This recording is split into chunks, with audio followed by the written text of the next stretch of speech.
Hi, my name is Michael Denner, a team member of the German RT Lions RoboCup at Home team and research staff at the Department of Technique of the Reutlingen University. I would like to take 5 minutes to present our RoboCup at Home research poster. In the beginning, there are 5 departments at our RoboCup team. The navigation team is for moving the robot from one place to another. Second, the manipulation workers teach the picking and placing of all kinds of objects. Then there's the perception team that uses cameras, microphones and speakers to interact with the environment. All modules are connected by the people working on the brain. This abbreviation stands for the best Reutlinger artificial intelligence network ever built.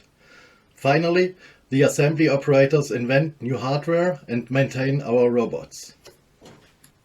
Let's start with our research in navigation. For collision and obstacle avoidance, as well as trajectory planning, robots usually generate and use a simple 2D coast map without any semantic information about the detected obstacles. Thus, a robot's path planning will simply adhere to an arbitrary large safety margin around obstacles. A more optimal approach is to adjust this safety distance according to the class of an obstacle. For class prediction, we trained an image processing convolutional neural network.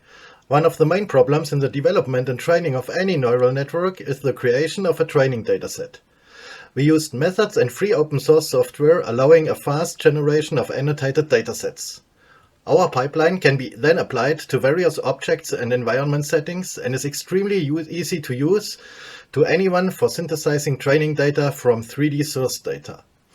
We created a fully synthetic industrial environment dataset with 10,000s of physically based rendered images and annotations. Subsequently, we trained a CNN with our dataset for coast map safety class prediction.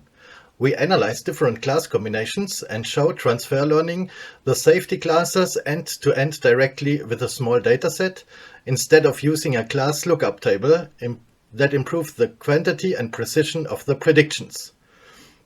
We proposed 3 different class groupings on our dataset for our experiments. First, all dataset objects as their individual class.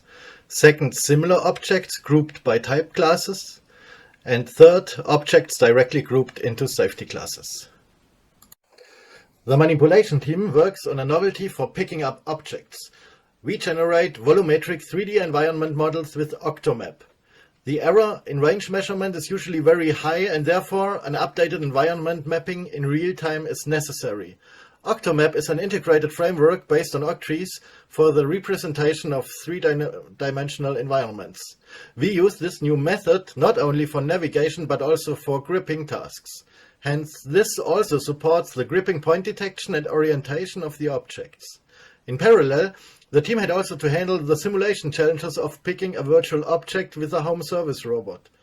Many experiments and trials took a lot of time, and finally there have been more and more successes. The perception team worked on synthesizing training images in Blender. The semi-automatic script is able to generate thousands of RGB images in a few hours. The objects are then extracted and combined with an artificial background that corresponds to the simulation arena. In this step, the labels and positions of the objects are also stored. In a second approach, an arena scenery has been built in Unity 3D, including random YCB objects in the shelf, on the table or on the floor. Again, the labels are also generated by Unity. Therefore, no manual annotation had to be done for this year's challenge.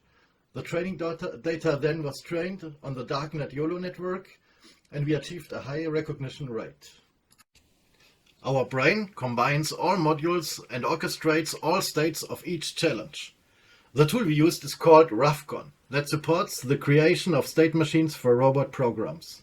The specialty of RoboCup is the graphical interface, the hierarchies of state machines, and the integration of internal and external Python code. The communication of the modules was done by ROS topics and messages, and this is also controlled by RoboCup. Additionally, the brain is in control of the Docker containers and the application inside the containers. Last but not least, the hardware team worked on a bionic gripper with slip and grasping detection. Together with Festo, we built a soft bionic 2-finger gripper with force sensors on the inside. Thank you very much for your attention.